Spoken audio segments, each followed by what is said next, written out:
Assalamualaikum warahmatullahi wabarakatuh. Halo anak-anak semua. Hari ini kita akan belajar tema 5, subtema 3, pembelajaran ketiga dan keempat dengan muatan IPS dan PPKN. Sudah siap untuk belajar hari ini? Kalau sudah siap, mari kita mulai belajarnya ya. Perhatikan peta Indonesia yang ada di hadapan kalian. Nah, masih ingatkah kalian di mana letak geografisnya Indonesia? Ya, letak geografisnya Indonesia itu berada di antara dua benua dan dua samudra, yaitu di antara Samudra Pasifik dan Samudra Hindia, serta di antara dua benua, yaitu benua Asia dan benua Australia. Nah, letak Indonesia yang di antara dua samudra dengan dua benua ini disebut dengan posisi silang. Lihat ya, di sini di antara Samudra Hindia dengan Samudra Pasifik, di antara benua Asia dan benua Australia. Ini kita berada di antara posisi silang. Apa itu posisi silang? Posisi silang adalah posisi di mana persilangan di antara dua benua dan dua samudra. Dan kita, Indonesia ini tepat berada di tengah-tengahnya. Letak Indonesia yang strategis ini memberikan pengaruh sosial budaya yang besar terhadap kehidupan masyarakat Indonesia. Bangsa Indonesia menjadi bangsa yang terbuka untuk berinteraksi dan bekerja sama dengan bangsa lain yang ada di sekitarnya. Apa pengaruh letak geografisnya Indonesia? Nah, pengaruh letak geografis Indonesia ini ada pengaruh positif yang pertama.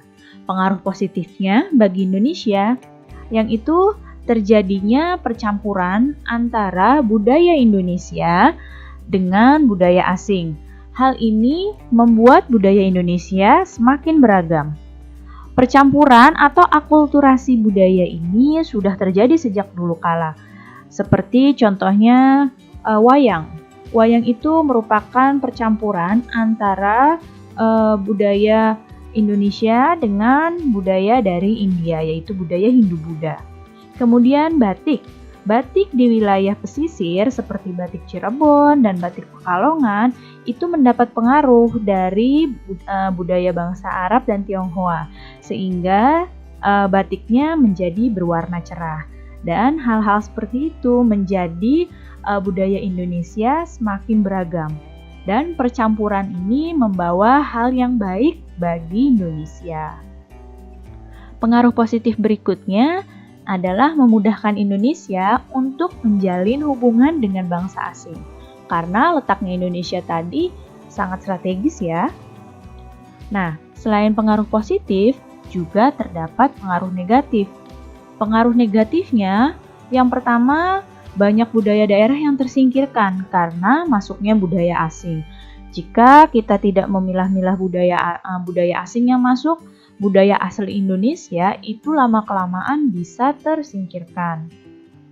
Dan juga bisa terjadinya masuknya budaya yang tidak sesuai dengan norma-norma yang ada di Indonesia. Nah, untuk pengaruh negatif ini, jika kita bisa membentengi diri dengan baik, kita bisa memilah-milah budaya yang mana yang baik dan yang mana yang tidak baik, maka tentu saja budaya khas Indonesia tidak akan hilang. Nah, Indonesia ini sejak dahulu kala perairannya tidak pernah sepi, khususnya oleh kapal-kapal yang membawa komoditas perdagangan dari satu negara ke negara lain. Kapal-kapal ini banyak yang melewati wilayah perairan Indonesia. Nah, Indonesia ini banyak disebut sebagai negara maritim, ya. Banyak yang menyebut Indonesia sebagai negara maritim, yaitu negara yang hampir sebagian besar wilayahnya itu berupa perairan. Juga Indonesia disebut sebagai negara agraris.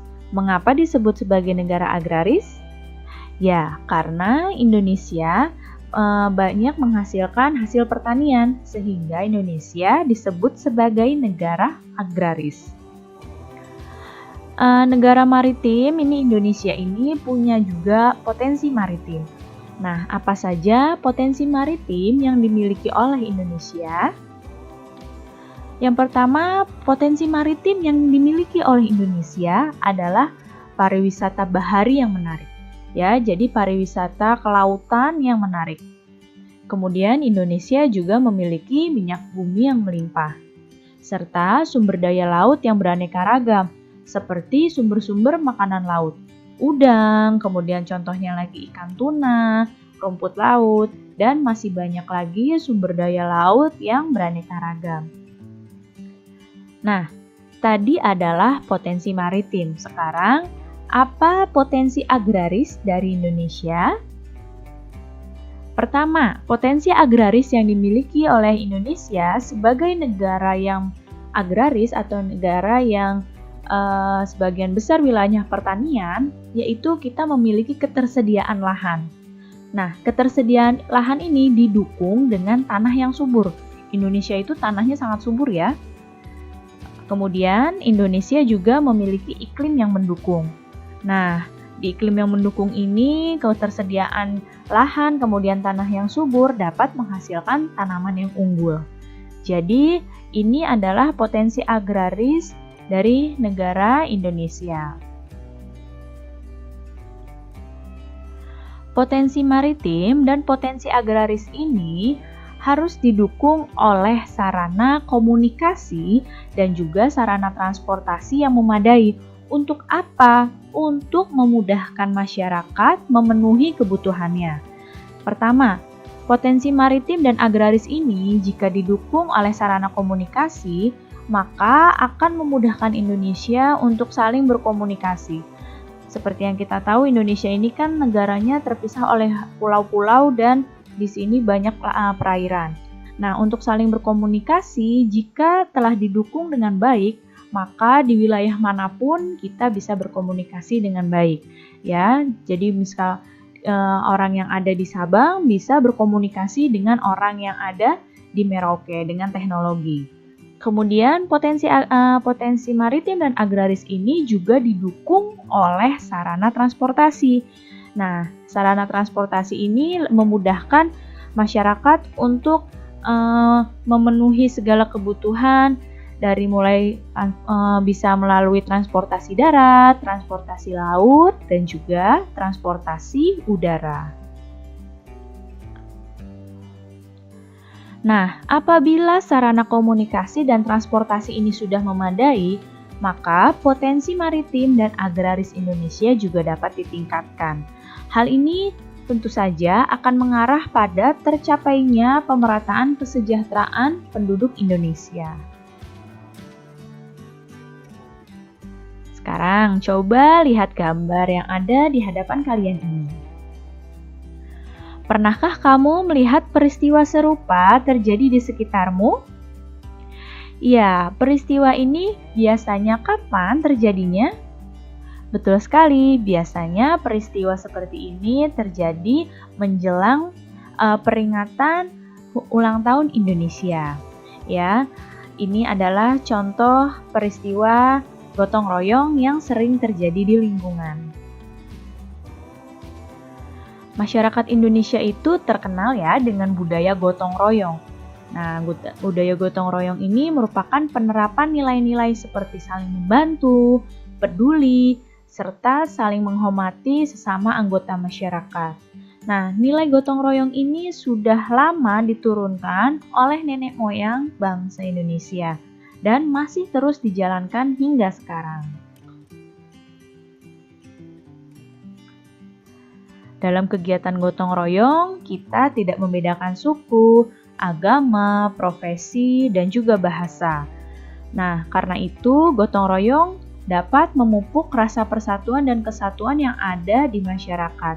Karena ketidakadanya yang memandang perbedaan tadi antara perbedaan suku, agama, profesi, bahasa, dan lain-lain. Kita semua dianggap sama-sama masyarakat Dan inilah yang dapat memunculkan rasa persatuan dan kesatuan yang ada di masyarakat. Nah, ini merupakan sikap yang menunjukkan persatuan dan kesatuan dalam sosial budaya. Apa saja sikap-sikap tersebut? Yang pertama, saling menghormati penganut agama lain yang sedang beribadah. Kemudian, contoh sikap berikutnya, bergotong royong membersihkan lingkungan. Contoh berikutnya, bekerja sama dalam membangun sarana umum. Berikutnya, membantu korban bencana alam dan juga menghargai kebudayaan suku lain. Jika sikap-sikap ini kita jalankan, maka persatuan dan kesatuan sosial budaya di Indonesia pasti akan semakin kuat dan semakin baik lagi. Indonesia itu memiliki banyak ya keberagaman. Salah satu hal yang dapat menyatukan bangsa Indonesia adalah wawasan Nusantara. Tahukah kamu apa artinya wawasan Nusantara? Perhatikan, wawasan Nusantara adalah cara pandang dan sikap bangsa Indonesia terhadap diri dan bentuk geografisnya. Wawasan Nusantara ini mengutamakan kesatuan wilayah dan menghargai kebinekaan atau keragaman untuk mencapai tujuan nasional.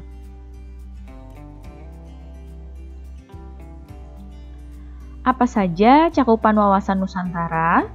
Nah, cakupan yang pertama adalah semua kekayaan yang terdapat di wilayah Nusantara itu merupakan modal dan milik bersama bangsa.